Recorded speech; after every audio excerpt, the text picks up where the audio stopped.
Hello and welcome to NTV Uganda on this special live broadcast. I'm Idris Matusegawa, and today we join the rest of the world to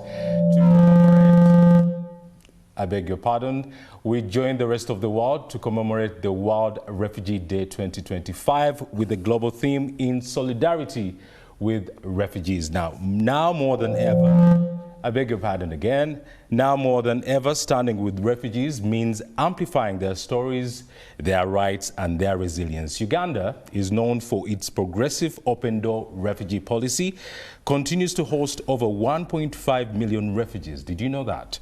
The highest in Africa, many of whom are women and children. Now, this hour-long conversation, brought to you by the Refugee Law Project, focuses on key issues affecting refugees in Uganda, that is empowerment of women in settlements, tackling gender-based violence, and promoting economic self-reliance. Joining me in studio are three incredible voices doing the work on the ground and in the policy spaces. Ms. Susan Alupo, Program Manager, Access to Justice at Refugee Law Project. Ms. Susan, welcome to the show. Thank you so much, Idris. A good morning to all our dear viewers, and please stay tuned. Indeed. Mr. Innocent Ndahiro IGAD, National Coordinator, Uganda, Forced Displacement and Migration. Welcome to the show, sir. Thank you very much. You're looking dapper. Thank you. People should take fashion choices from you. Thank you very much. Indeed. And on my far left, Mrs. Patience Katenda, Legal Advisor, Refugee Law Project. Good morning and welcome to the show. Thank you, Idris. Good morning to all our viewers. Well, for you who has just joined us, we are tackling the refugee rights and commemorating World Refugee Day 2025 under the global theme in solidarity with refugees. Now let's dive into the heart of this conversation. For you to stay in the conversation and join us, go to our social media platforms. That is on Twitter, Facebook, TikTok, YouTube. Look out for NTV Uganda and use the hashtags World Refugee Day, hashtag with refugees, hashtag refugee rights, hashtag support refugees, and hashtag refugee stories. Share your experience, your insight, and probably a question, one or two, that shall be answered. Now, to start the conversation, I'll go to Ms. Susan Alupo. Susan, why is it important to celebrate and commemorate World Refugee Day here in Uganda? Thank you so much, Idris, for that question. Good morning, our dear viewers. My name is Susan Alupo, and I work with the Refugee Law Project. We are a community outreach project of the School of Law, Makerere University. And our vision is to ensure that all people enjoy their human rights irrespective of their legal status. Idris asked an interesting question on why we celebrate the World Refugee Day. So each year on the 20th of June, Uganda joins the rest of the world to commemorate the World Refugee Day. This is a day that was designated by the United Nations for refugees and asylum seekers. In Uganda, we are currently having our national celebrations in Chiriandongo district. Chiriandongo district is a host to over 150,000 refugees and asylum seekers, and most of them are from South Sudan. We have refugees from Sudan, the Democratic Republic of Congo, and we're also hosting refugees from Kenya. Interesting to note is that Chiriandongo is also a host to internally displaced persons, specifically those who fled due to the landslides in Bududa. So as we speak to you now, we have celebrations ongoing in Chiriandongo district. Now, there are various reasons why we commemorate the World Refugee Day, and I'll stick to some. One is that the World Refugee Day is a day where we honor and recognize persons who have fled from their countries of origin to seek protection or to seek a safe haven in host countries. Ladies and gentlemen, seeking asylum is an involuntary act. No one desires to leave their own countries and move to other countries. If it were possible, everyone would desire to be in their countries. However, we have factors that drive people out of their countries of origin. It could be because of political persecution. It could be because you're persecuted on grounds of your race, your religion, your nationality, or because you belong to a particular social group. In Africa, we are seeing that most of the refugees and asylum seekers are moving because of political instability and conflict, which has been sweeping the region for a long period of time. So today we honor and celebrate the refugees and asylum seekers. Secondly, we celebrate their strength and courage. When you move from one country into another, there are several challenges you grapple with before, during, and after conflict. In our interaction with refugees and asylum seekers, many of them have witnessed their loved ones get killed during conflict. We have those who are victims of sexual violence. We have people who still suffer from trauma, depression, and anxiety. While we celebrate World Refugee Day, we celebrate their courage, we celebrate their strength, and just for the people viewing, there are different categories of people who move into the country. We have the unaccompanied minors, we have young people, we have the elderly, we have persons with disability. So today we celebrate that courage, we celebrate that strength.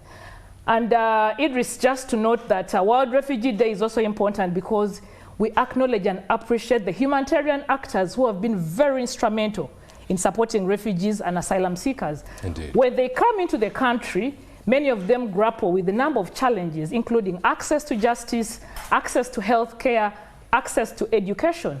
So we have humanitarian actors, civil society organizations, and development partners who've been very key in extending support to refugees and asylum seekers. So we want to appreciate you for your passion, for your commitment, and for your dedication in the support for refugees. I will not forget that today we also appreciate the government of Uganda. Uganda has been a host to refugees and asylum seekers for a very long period of time. As early as the 1940s, Uganda hosted the first Polish refugees fleeing the devastations of World War II. As we speak now, Uganda is still open to hosting refugees and asylum seekers. So I want to appreciate the government of Uganda for allowing refugees into the country, but also providing support to them. This month, the national budget was being read, and we could see that there's been an increase in the budget on health. There is going to be improvement on health centers in the various districts. So we have districts that are hosting refugees. They too are going to benefit from this. We also see that there was an increase in the budget on education, specifically primary and secondary education. So the refugee hosting districts will benefit from this, but the refugees themselves residing in those districts will be able to benefit from this.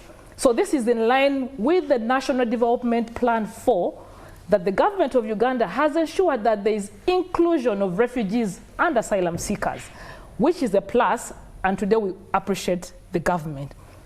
As I wind up, or as I conclude why we celebrate World Refugee Day, Indeed. It's a platform where refugees will voice out the key challenges they grapple with. In Chiriandongo today, refugees are going to be given a platform to voice out what is working for them and what is not working for them. They will later share recommendations to a range of actors, including the civil society actors, including the government of Uganda and NGOs, to see how we can improve the integration process for refugees and asylum seekers. So let's stand in solidarity with refugees, ladies and gentlemen. Let's work with them and let's support them. Indeed. Thank you so much. Tomorrow you could be a refugee yourself. That's true. And sometimes when we hear such words, they seem far away from us because it has never happened to you. It hasn't happened to someone you know. And when you see people coming into your country, probably a few group of people might look at it as a burden.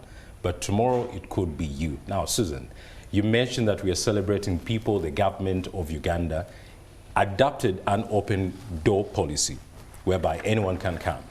And it has been globally recognized for that. What does this policy actually mean, and why does Uganda continue to host refugees despite our economic limitations?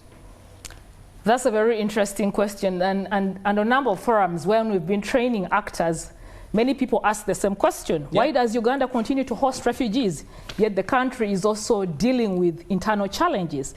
We have a range of Ugandans who are out there still seeking for employment. So why do we host refugees and why the open door policy? So I'll start with your question on why the open door policy and what the open door policy means for us.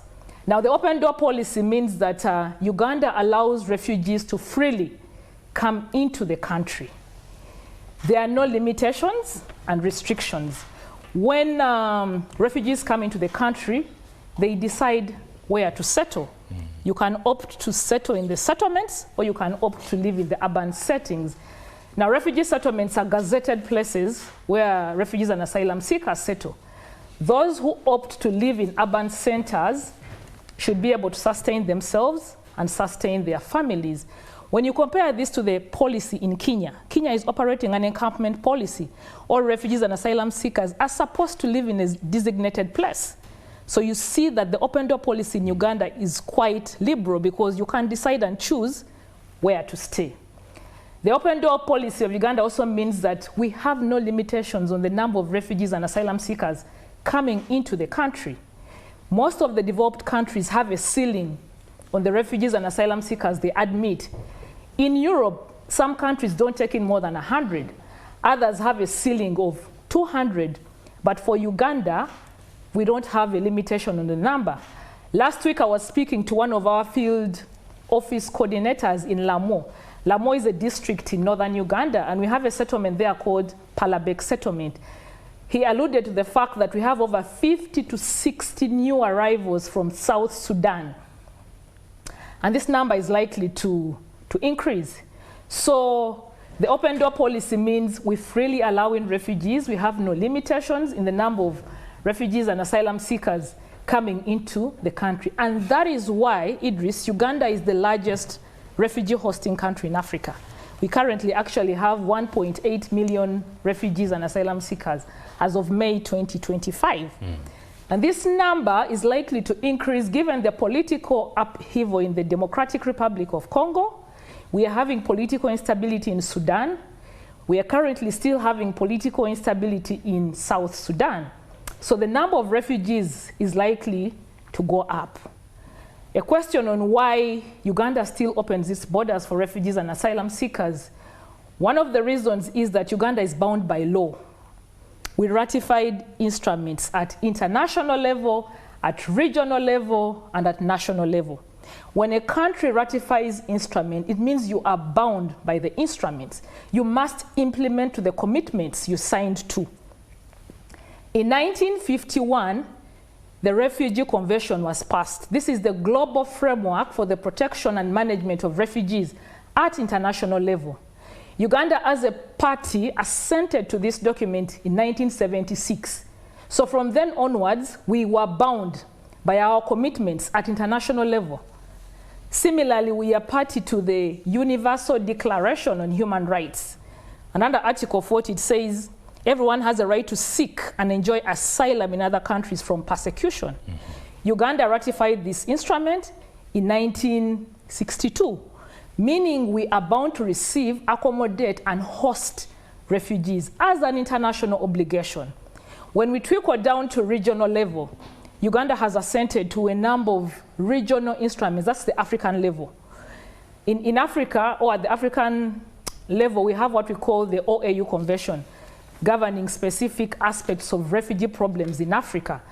Uganda is party to the 1969 Convention, and in 1967, Uganda assented to this document, meaning at the African level, we are bound to receive and host refugees as a country. When we go down to the national level, we have domesticated some of these laws. We have the Refugee Act, we have the Refugee Regulations of 2010. So as a country, we receive refugees and asylum seekers because this is our obligation under law. Secondly, Idris, while Uganda hosts refugees and asylum seekers is because of our turbulent past. Uganda as a country has also experienced conflict, and the conflict has swept the various parts of the country, but the most spoken about conflict was that between the Lord's Resistance Army and the government of Uganda that lasted for more than 20 years. Through this conflict, we saw a range of human rights violations. We saw commission of war crimes and crimes against humanity. But during this time, many Ugandans sought asylum in other countries. Kenya opened its borders for Uganda. Indeed. Rwanda opened its borders for Uganda. We have a number of Ugandans who sought asylum in developing countries in Europe and in the US. So these countries opened their borders to receive Uganda. So in the spirit of Pan-Africanism, and with an understanding of what displacement entails, Uganda continues to open its borders for refugees and asylum seekers. Now, the third reason why we are hosting refugees is because of the geographical location of Uganda. Yeah. We are at an epicenter of a region characterized by conflict and political instability. Now, the Great Lakes region for long has been swept by conflict. Most of our neighboring countries have been in conflict for a long time, and Uganda has been relatively stable.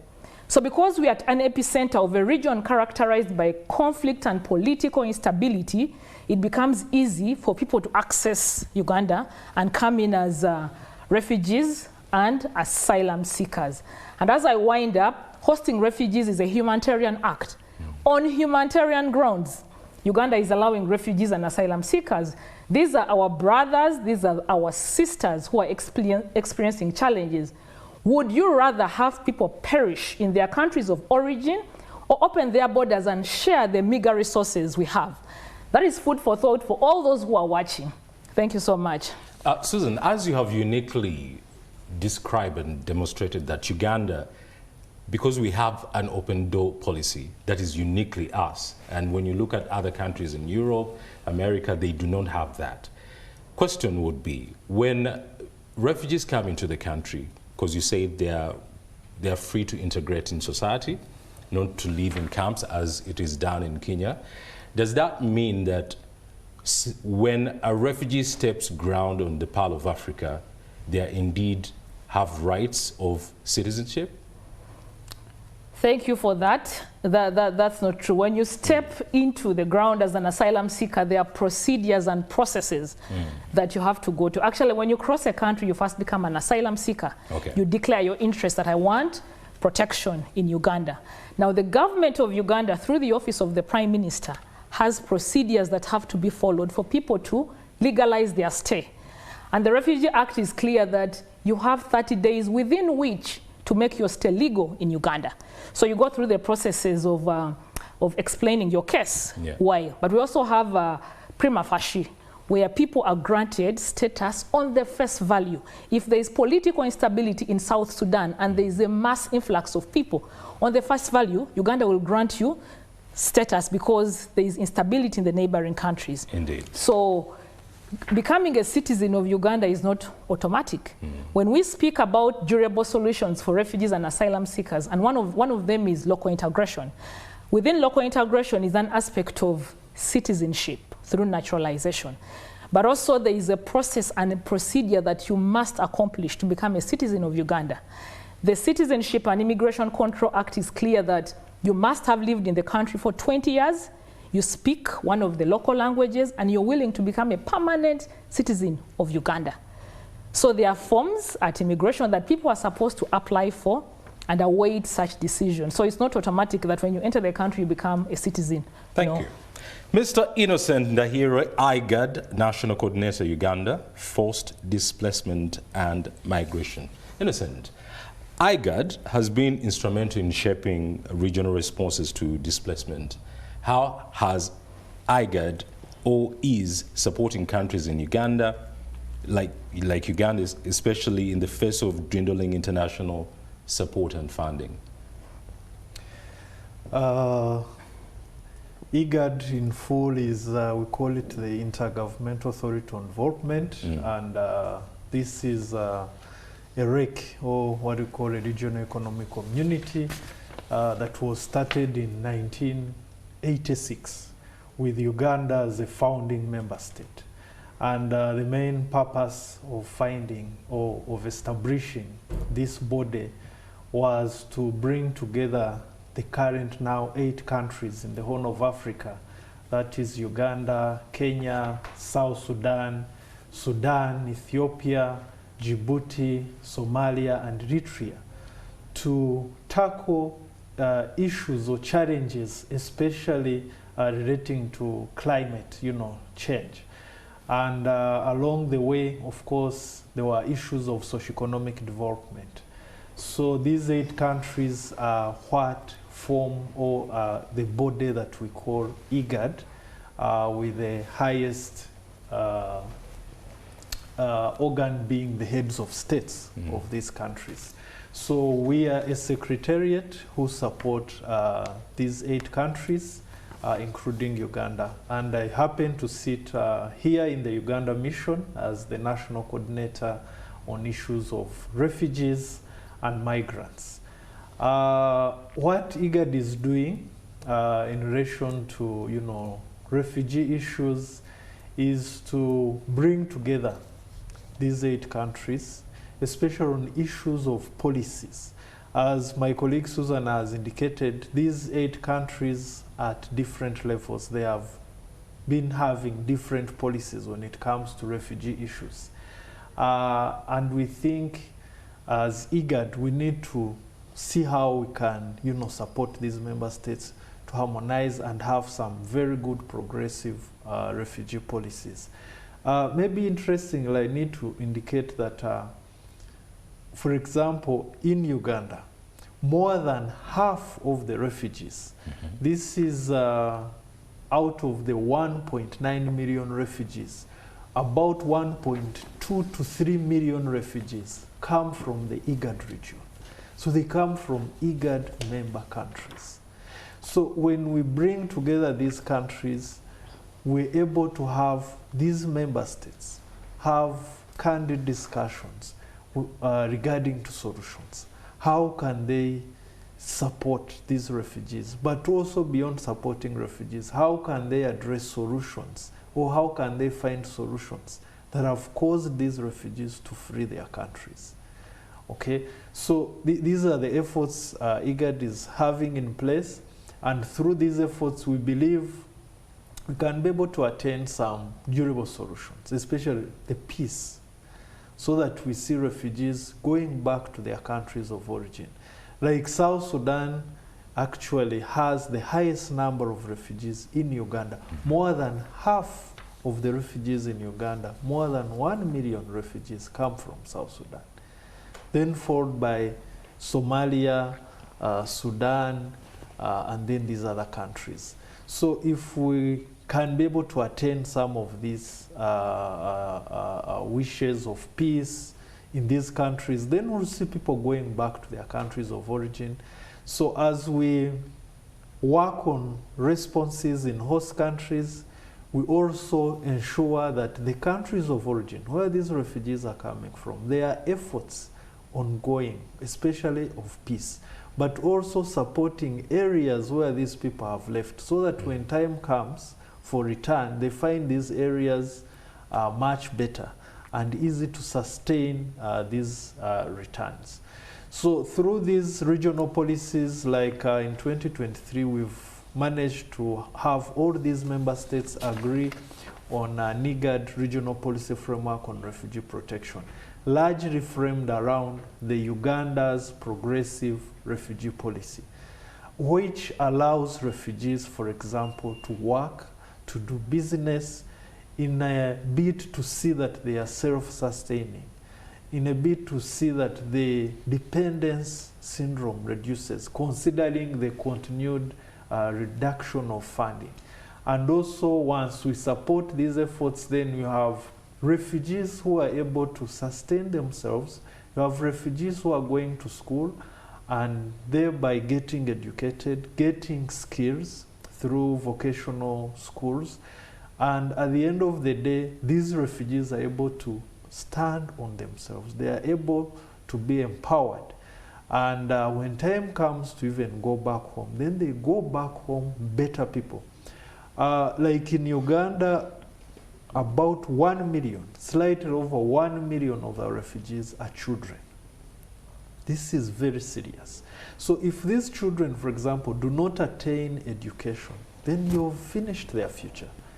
But with the efforts which we really thank the Republic of Uganda, the good policy, the inclusive policies of education, where you're seeing refugee children going to schools just like nationals, not only even at elementary, primary levels, but even in secondary schools, vocational schools, universities, which are allowing these refugees to pay as Ugandans. The impact this is causing in the long term is actually a durable solution. This whole generation of 1 million refugee children, we've impacted it positively. Tomorrow when they go back to their countries of origin, these are going to be the change makers.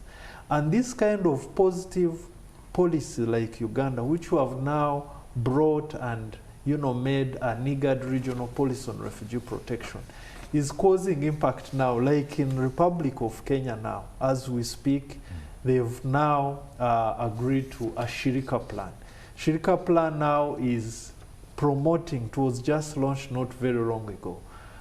They are now allowing refugees to participate also in economic kind of activities, to leave the settlements, those who are able to go to urban areas and then do business and also seek jobs. We have also seen the Federal Democratic Republic of Ethiopia pick from this kind of progressive policy through the Maketeti plan, which is also now allowing refugees to leave the camps and also turn the camps into kind of socioeconomic urban areas, which allows both refugees and host communities to do business, to progress in livelihoods, and also move, those who are able to move in urban areas, establish businesses, and so on. So these kinds of efforts, we believe, at the end of the day, a refugee issue is not an issue of a single country. It's an issue that arises when there are conflicts in a country. But these conflicts, at the end of the day, impact across the borders. You find now another country or even other countries are impacted as a result of this conflict. So you can only best handle these impacts, especially these innocent refugees, through these kinds of regional approaches. And IGAD is exactly trying to do that by ensuring that the IGAD member states not only have very progressive refugee policies, but also use this very good organization, which literally is an organization of these 8 countries, headed by the 8 heads of states, to continuously look at these issues, the questions, the causes of this conflict, which is, as I've indicated earlier, something that if we resolve, then the question of refugee will be the end. IGAD has appointed, through the heads of summit, special envoys to look at these issues on a daily. Like we have a special envoy to South Sudan, just to handle and consistently look at this issue of peace. We have a special envoy to Sudan, and this special envoy report to the heads of states occasionally on the progress on these peace efforts. So through this IGAD, we believe if we can attain this peace, then we'll be able to attain the desired goal of IGAD, which is the socioeconomic transformation of the citizens of the IGAD citizens in the region. Innocent, one of the recurring wishes that I've heard you mention is the refugees' ability to return. Have we had cases of returnees to their motherlands? Yes, we've registered actually a number of returnees. Even as I speak, like in the case of Uganda, we've had a number of South Sudanese actually cross back to their country. But the continued problem has been the sustainability of these returnees. When they return, what do they find back home? Indeed. There are challenges. The socioeconomic infrastructure has been destroyed. There are no health centers or schools or even the general economic kind of situation.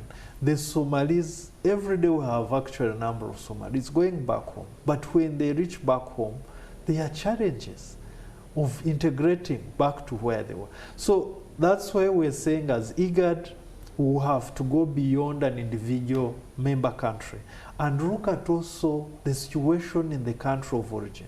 We ensure that we have, for example, South Sudan and Uganda speaking if their efforts as a REC, as an organization, when we are mobilizing resources, we are mobilizing resources for the region to support both responses to refugees in the hosting countries, but also countries of origin where these people have left, so that these resources support these governments where refugees have left to prepare to support areas of return, so that we can be able to ensure a sustained return, which is very, very important. And if we achieve this sustained return, then we have more refugees having confidence in going back home.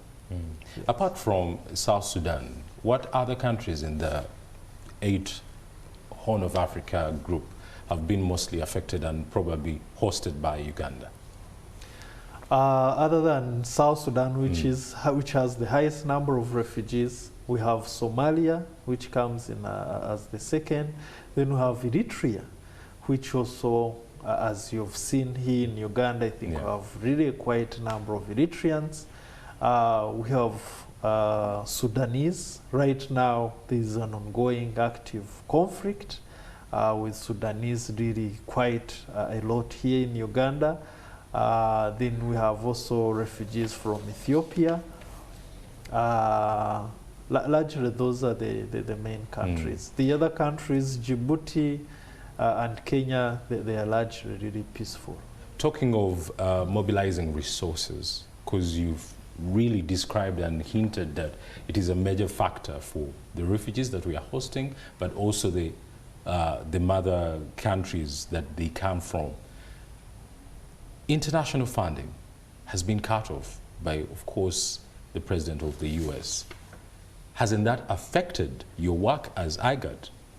And what are you doing about it, if it has? Yes, for a long time, as IGAD member states, even as IGAD, we've relied and we continue to rely on international funding. And this is also in every right, the principle of international burden sharing. When we talk about refugee issues, these are not issues of a single country. Either as a hosting country, well, they are issues of a country of origin who have caused them to flee. But at the end of the day, they remain, because as you know, conflict oftentimes has causes beyond a single country, which is facing that conflict. So with international, principles and legal frameworks, when it comes to an issue of refugees, we have to see how we can call upon the international community to support. As you may be aware, the international really community and most of these countries which have been funding, like the US, the EU, the individual EU countries, are right now invested in different conflicts as well. The Ukraine-Russia war, the most recent now, Israel and Iran, and other conflicts, in the Middle East. So, and the policy shifts. Now, we see funding completely reduced. And this is terribly affecting the response to support refugees in the hosting countries, but even us as IGAD, who, look at regional policy frameworks and approaches to supporting these refugees, we're being affected. So this is calling us to look at new ways of doing things. And we believe the new ways of doing things, we are working closely with our member states to see alternative ways. And I think the alternative ways, we must look at the most tangible issue, which is the question of peace. Like in Uganda, the World Food Program has been giving food to about 1,600,000 refugees. Now, these have been affected.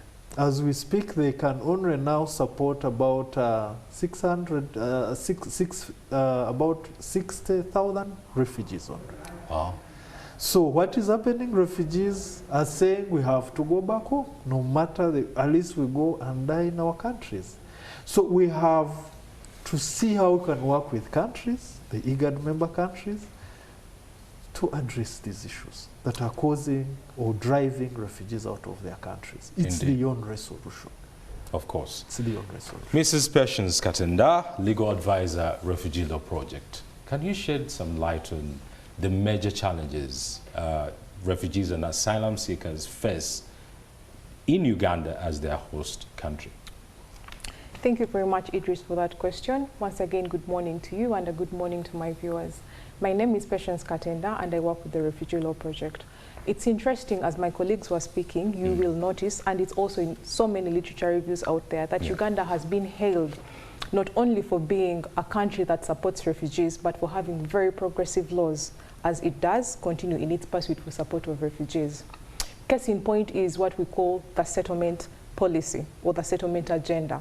This was set up by the government of Uganda with the whole pursuit in mind being that refugees become self-reliant if they are to integrate very well within our local communities. Yeah. However, it is interesting to note that despite all these beautiful policies that we have, challenges still arise. Actually, refugees have a myriad of challenges that they are facing in the host country. Now, for the purposes of my viewers understanding why Uganda is a host community, we need to understand what a host country means. Simply put, if I could borrow the definition from Webster's Law Dictionary, a host country refers to any country that opens up its borders and allows for migrants to come in. The reasons could be different, as well as the duration of stay in that country. But as long as the borders have been opened, it qualifies to become a host country. In this regard, Uganda is a host country because Uganda has opened its borders to all our neighbors to come in. The challenges that pertain of these are quite many, like I mentioned, but I will mention a few here. And I will start with the first and major challenge, which is language barrier. We are all aware that the formal language of communication in Uganda is English. Unfortunately, our neighbors are non-English speaking, and it is our neighbors that are spilling into Uganda as refugees and asylum seekers. Case in point, South Sudan is giving us so many refugees at the moment. The same goes for Sudan. Both these countries use Arabic as their main language of operation. If we look at the Democratic Republic of Congo, which is equally spilling so many refugees into Uganda, their main language of communication is French. When a refugee then moves from South Sudan to come into Uganda, not only are they ignorant of the formal language of Uganda, which is English, they are equally ignorant of the local languages that we use in Uganda. This inevitably makes integration into Uganda very cumbersome. Imagine not being able to help your child with homework because you can't understand the language of communication at their school. We all know that human beings are social creatures. If you cannot talk to your neighbors, you cannot integrate. If I am from South Sudan and I am speaking Arabic and you, Idris, are my neighbor and you speak English or Luganda, we shall not communicate. Indeed. Hence, maybe sign language. most probably. Yeah. So this makes integration into the host country very difficult. But however, it is important to look at the challenge of language barrier in a two-way. The first I mentioned is the oral language, but then we also go to the written language. Many a time, when forced migrants come into Uganda, they are not lucky enough to come with their academic documents. However, we have interacted with a few who were lucky enough to escape with academic documents, for instance. And we know that when you have academic documents, then your future seems much brighter. For instance, you could apply to join an institution of learning, or you could use that same document to apply for a job, hence enabling your livelihood in the host country. Unfortunately, if you are from South Sudan and those documents are in Arabic, and you take these documents in Arabic to an institution of learning or to a potential employer, they are almost useless as they are at that moment because the Ugandan will not understand what these documents are talking about. Hence, more challenges are created because this means that there is need for these documents to be translated into the English language. This alone presents another myriad of challenges because one, the process is tedious, but above all, it's expensive. And many a time, refugees and asylum seekers cannot pay for that. So they are stuck with academic documents at the end of the day and nothing to benefit from that. But then the second challenge I want to highlight is the issue to do with livelihood. Innocent has rightfully said that the funding base is reducing greatly in Uganda at the moment. Previously, even with the funding base that we had, it wasn't enough. There's a time in 2017 that Uganda held the Solidarity Summit in Kampala, and we attained to raise about 2 billion to help with the burden sharing of hosting refugees in Uganda. Unfortunately, this money was never raised, hence spilling over directly to the forced migrants and refugees. So currently, as we speak, we have two types of refugees in Uganda. Simply put, the settlement refugees, and these are the refugees who come into the country and opt to settle in the various settlements around Uganda. We have settlements in various hosting districts of Uganda, such as Palabekal in Lamo, Maji in Ajumani, name it, all over the country. When a refugee family gets into Uganda and they go to a settlement, remember that Uganda is an agricultural country. So in response to ensuring that you are self-reliant, the government of Uganda, through the Office of the Prime Minister, will allocate that particular family a sizable piece of land. It's interesting to note that this size, the size of land that is given to the refugee family is a 30 by 30. And it is a one-size-fits-all. So Idris, if you have a family of 10 and I have a family of 1, it is a 30 by 30. As a response, refugees are often forced to rely on the host community members. Host community members, just like the host country, refer to the nationals, in this case, the Ugandans. So they are forced to rely on their Ugandan neighbors to be able to rent out a bigger piece of land in order to carry out sensible or practical farming. Remember, on the 30 by 30, you are meant to till that land, but also set up a structure in which you live. What happens, however, is Ugandans are getting, for lack of a better word, extremely creative. They will either hike the price of that land because of so many refugees who want to access the same piece of land, but unfortunately, sometimes they actually go ahead and exploit the refugees by renting out that piece of land to more than one family. With those occurrences, tensions rise between the refugee community and the Ugandan community, making integration even much more harder, let alone survival in Uganda. But then further to prove to that, when we move to the urban refugees refer to the refugees that settle in the urban areas of Uganda. So areas such as Kampala, such as Arua, Ogulu, Mbarara, name it. Statistics as per 2025 June on the Relief Web show that 8% of the recognized refugees registered in Uganda actually settle in the urban areas. If you take a walk in Kampala today and go to areas like Kansanga, Kabalagala, you will see the spike visibly as well. Yeah. If we go to West Nile in Uganda, we have districts right now that host more refugees than nationals. If we move back to the urban refugees, recently the Refugee Law Project conducted a research titled The Challenges Encountered by Forced Migrants in Uganda, with a specific emphasis on livelihood. And in this research, it was clear that most of the urban refugees in Uganda are ignorant of their rights, particularly in relation to employment. What this means is they do not know the rights of being an employer or being employed, and in the worst case scenario, when wrangles arise out of employment, they do not know where to turn for advice or seek recourse. But then still, they are often exploited because of their ignorance. So they are either underpaid or actually underworked. And then the other challenge that majority of the forced migrants in Uganda are grappling with, and for the purposes of my audience, when I refer to forced migrants, I refer to actually refugees and asylum seekers, because their move into Uganda is never peaceful or voluntary. They are forced because they need to survive. So when we talk about them being in Uganda, the other challenge I would like to highlight is their fear of justice institutions, actors, and structures. Idris, if I asked you today to escort me to court for whatever reason, chances are high you'll be like, I will not go to court. You know? So I'll be hesitant. Most definitely. Indeed. So if you, Idris, would be hesitant to escort me, a lawyer, to court peacefully, imagine how much more a forced migrant is going to be hesitant to access court. Yeah. Reason being, one, I mentioned the language barrier challenge. They are ignorant of English, which is the formal language used in all justice actors.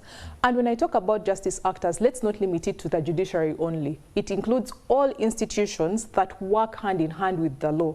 So for instance, the police, the prisons, and a whole host of others all contribute to being justice actors. Many a time, our forced migrants, as they flee from their countries, have been victims of various atrocities by people in uniform.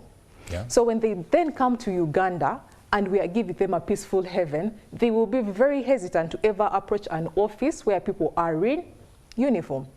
So even when they encounter conflict in their community, they'll be hesitant to go to the police. Not that they do not trust the police in Uganda, but many a time, them seeing a policeman or anyone dressed in uniform brings back very traumatic memories. They would prefer not to access that institution. But then third, it is interesting to note that till 2025, as we speak, Uganda still does not have a national legal aid policy or law. So what this translates into is if you are to access a justice actor, you have to pay out of pocket, Ugandan or not, refugees inclusive. No pro bono work? The only exception we have to that is for persons who have been convicted or charged with capital offenses, the commission of capital offenses. In that instance, the Constitution of Uganda provides that the state, being Uganda, will provide you a pro bono advocate. However, majority of the refugees we encounter are not being charged or are not reporting capital offenses. So that means that they either rely on humanitarian organizations who will provide pro bono services, or they have to pay for those services out of pocket. Idris, my colleagues have both told you Uganda currently is hosting close to 1.9 million refugees. If we counter that to the ratio of humanitarian organizations we have in Uganda that are offering pro bono services, it leaves a lot wanting. So if they are to get services, usually they should pay for them out of pocket. So this leaves a lot of challenges. And then lastly, specifically for the youth, because the youth and children constitute the majority of the refugees we receive in Uganda at the moment. Many a time when they come to Uganda and they cease to be children in brackets, for the purposes of my viewers and for clarity, a child in Uganda is anyone below the age of 18. But for refugee communities, this concept is usually different, because once they cross over from being a child and they cross over to adolescence, adolescence could start as early as 9, 12, or 15. For most of their families, they are considered adults. They have to play their role. They have to support livelihood in that family, such as paying rent, taking care of their younger siblings, usually because one, their parents are not able to fully sustain them, but also many a time, their parents are victims of war-related conflict, and they are still living with those harms in Uganda. So unfortunately for these children, while they are still children, they are forced to take on adult activities, and their coping mechanisms are usually negative.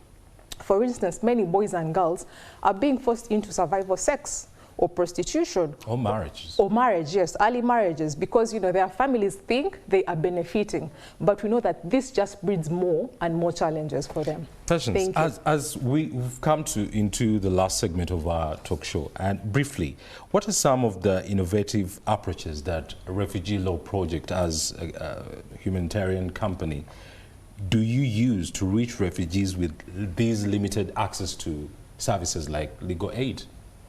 Thank you so much, Idris. It is important to note that at the Refugee Law Project, we use a multi-sectorial approach, cutting across all genders and any strata that would lead to discrimination. And above all, our services that we offer are very community-based, ensuring that at the end of the day, our clients not only receive a service, but they do receive a holistic service that is very client-based. Case in point, if we are to look at justice, if I, as a lawyer, consider justice as winning a case in court, we want our clients to be sure that this is what they want. Because for them, justice could mean me and Idris having a conversation and forgiving each other. And that is it. To get back to the innovative approaches we have taken, we have quite a number. The Refugee Law Project has been in existence for over 25 years, actually.